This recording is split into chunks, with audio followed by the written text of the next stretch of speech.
apa? Dasar kamu bertanya itu juga apa juga saya nggak tahu gitu. Tadi brothernya coba tanyakan ke kamu, intensi kamu bertanya ini mau cari pembenaran atau mau cari wawasan. Kamu bilang wawasan. Nah, tapi kamu bilang berpikir kritis itu parameternya bukan itu, Ayubi. Orang berpikir kritis itu ada namanya kritik teks, ya kan? Nah, kritik teks kamu harus pahami bahwa kritik teks ini esensinya apa, konteksnya apa. Nah, tadi kamu bertanya tanpa konteks sama sekali. Sehingga kamu bisa menjadi kayak bola liar kemana-mana, terus seolah-olah kamu tuh pintar. Enggak, Ayubi, seolah-olah kamu kritis. Enggak.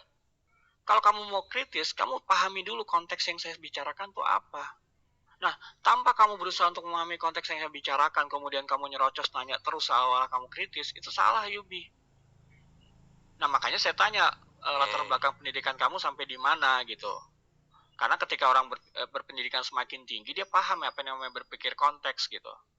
Kamu paham nggak yang namanya? Iya. Sekarang saya tanya, prinsip ceteris paribus kamu paham nggak? Anggap aja tidak. Nah, terus kenapa? Loh, terus bagaimana Anda bisa bilang berpikir kritis padahal Anda tidak punya kemampuan berpikir kritis? Kita balik ke berpikir kritis, Ayubi. Ya. Ketika Anda sekarang meyakini bahwa semua yang Anda utarakan itu 100% kebenaran, bukankah sangat mudah untuk jangan lari, Ayubi. Jangan lari. Kamu tadi bilang apakah saya nggak boleh berpikir kritis? Saya sedang membuktikan Anda nggak punya kemampuan berpikir kritis. Karena ceteris paribus aja Anda nggak tahu.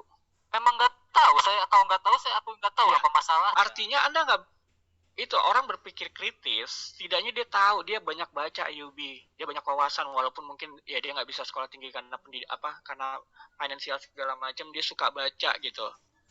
Nah, saya suka baca, Ayubi, ratusan ribuan buku dia saya baca, makanya saya bisa menunjukkan Anda nggak punya kemampuan berpikir kritis. Jadi, nah sekarang gini, Ayubi, Anda itu hanya jadi kerangka berpikir Anda sendiri yang di teori ini gitu, atau Anda mau tambahkan lagi? Oke, ketika Anda bilang Anda mampu berpikir kritis, saya sudah buktikan Anda nggak bisa berpikir kritis, Ayubi. Anda berpikir sangat subjektif, bukan kritis. Jadi parameternya itu ada cuma di wawasan Anda yang ya juga nggak seberapa, Ayubi. Tadi saya mau nanya, konteks pemahaman Anda dalam bertanya itu apa? Konteks ayat itu apa? Yang Timotius tadi maksudnya? Bukan, yang tadi Anda tanyakan perjanjian lama. Kenapa bukan imam bisa menulis kitab? Konteksnya itu apa? Iya, yang di awal itu kan saya tanya, dari mana kita bisa menjamin dan memastikan bahwa kitab-kitab di perjanjian lama yang ditulis oleh para imam itu adalah 100% kebenaran yang berasal dari Tuhan? Itu yang saya tanya. Itu pertanyaannya kan? Tapi kamu bisa nggak menjelaskan konteks dari ayat itu apa? Konteks itu arti dan pemahaman dari suatu ayat. Ya, apa yang kamu bilang tadi ayat itu apa? Nah, kamu keteteran di sini gitu. Saya kasihan sama kamu, kenapa? Maksudnya gimana sih? Loh, kamu nggak paham konteks, kamu nanya. Kok jadi ke konteks? Ya, saya tanyakan itu. Ya Tuhan. Dari mana kita bisa menjamin tulisan para imam itu? Ya, bagaimana kamu bisa menjamin kalau kamu sendiri nggak tahu konteksnya, Ayubi?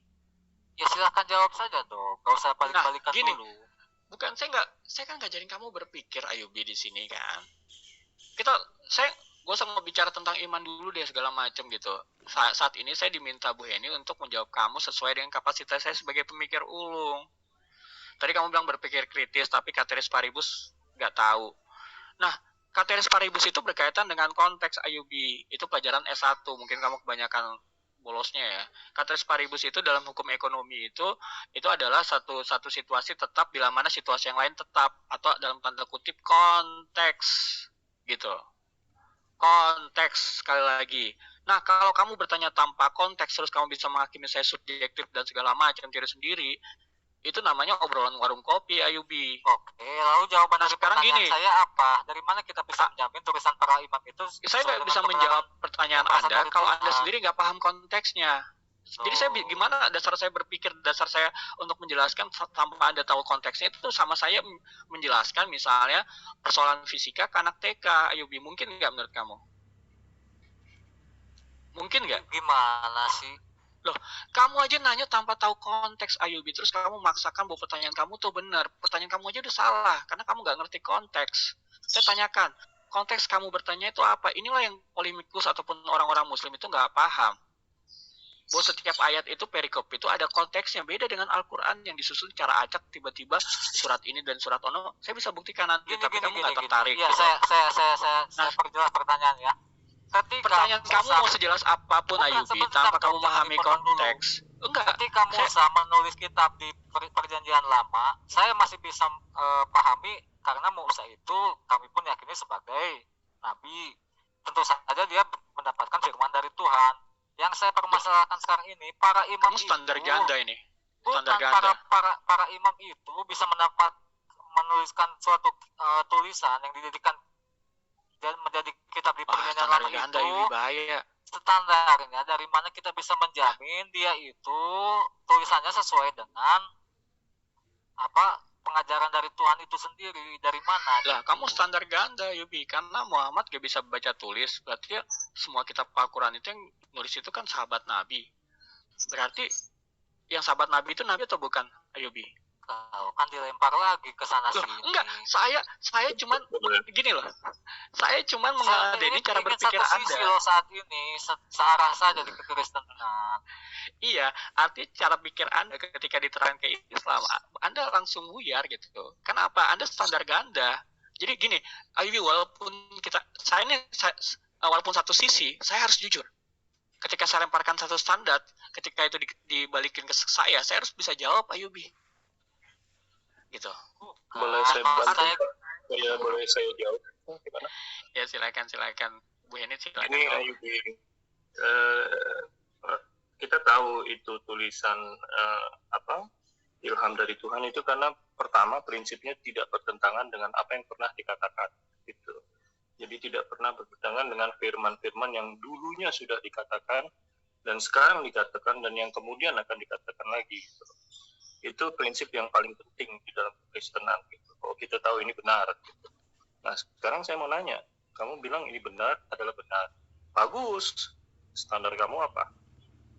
Tadi Pak Pemikir Ulung mengatakan itu dia ekstraksi dari apa yang dia baca dan pengalaman dia dari menghidupkan apa yang dia imani gitu loh. Bagaimana dengan kamu dan Al-Quran gitu loh. Kamu bisa kira-kira mengekstraksi gak apa yang kamu baca itu? Begitu, Yubi. Jadi maksudnya permainan ini, jadi maksudnya begini Ayubi, pertanyaan yang sama, esensi pertanyaan kamu yang sama, cobalah kamu ukur untuk Pak Pemikir Ulung, tapi juga untuk diri kamu gitu. Bisa nggak kamu ajukan juga hal yang serupa gitu loh. Lalu dari mana Anda bisa menjamin dan memastikan bahwa mereka itu memang mendapatkan ilham seperti dari Tuhan seperti yang Anda bilang tadi, dari mana? Saksinya banyak. Saksinya banyak, Yubi. Dan aturan kenabian itu ada, Yubi. Ini ngomongin perjanjian lama atau perjanjian baru? Aturan kenabian itu ada, Yubi. Perjanjian lama dulu aja, Bang. Iya, perjanjian lama, nabi di perjanjian lama itu banyak, nggak cuma satu. Tokoh-tokoh utamanya kelihatannya memang 1 orang, 2 orang gitu. Tapi sebenarnya nabi-nabi zaman perjanjian lama banyak, gitu loh. Oke, lalu gini Bang, ketika perjanjian lama itu terdiri dari banyak kitab dari penulis yang berbeda, siapa yang mengklasifikasi dan memutuskan bahwa kitab-kitab itu yang masuk dalam perjanjian lama, Bang? Nah, itu kan sejarahnya kanonisasi kamu bilang kan. Itu kan dari kitab Kejadian sampai Malaki itu kanonisasi menurut kamu. Dulu nggak ada yang namanya perjanjian lama. Siapa yang mengklasifikasi itu? Siapa yang memiliki otoritas? Prosesnya ini namanya kanonisasi. Jangan salah, Yubi. Al-Quran juga ada proses kanonisasi. Masalahnya proses kanonisasi Al-Quran itu dibuat di Universitas Al-Azhar Mesir. Yang mengkanonisasinya itu siapa? Yang memiliki otoritas menyatukan dalam satu kitab? Tuhan, Ayubi, Tuhan. Katanya tadi imam. Katanya tadi Tuhan. imam. Nah, kamu gampang banget kepancing, Ayubi. Saya sengaja mancing kamu. Saya belum selesai ngomong, kamu langsung katanya tadi imam. Harusnya kamu biarkan saya selesaikan dulu. Tuhan yang memberikan otoritas. Kan otoritas itu milik Tuhan, Ayubi. Tuhan memberikan otoritas itu kepada orang-orang yang dia pilih. Orang-orang yang berinteraksi langsung, Ayubi, bukan cara memberikan otoritasnya bagaimana? Tuhan menampakkan diri. Tuhan menampakkan diri kepada orang-orang terpilihnya, bukan seperti Al-Quran. Tahu dari mana Tuhan menampakkan diri Loh, kepada mereka? Tercatat, sejarah mereka tercatat ketika Tuhan menampakkan diri kepada Musa dicatat, dan buktinya apa? Oh, buktinya ketika zaman